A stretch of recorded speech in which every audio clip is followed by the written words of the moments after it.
Hey, need to update your address or residence details on Revolut? I'll guide you step by step on how to do this quickly and securely in 2025.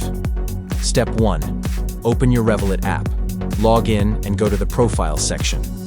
Step 2. Select Personal Details. Here you'll find your current address information. Step 3.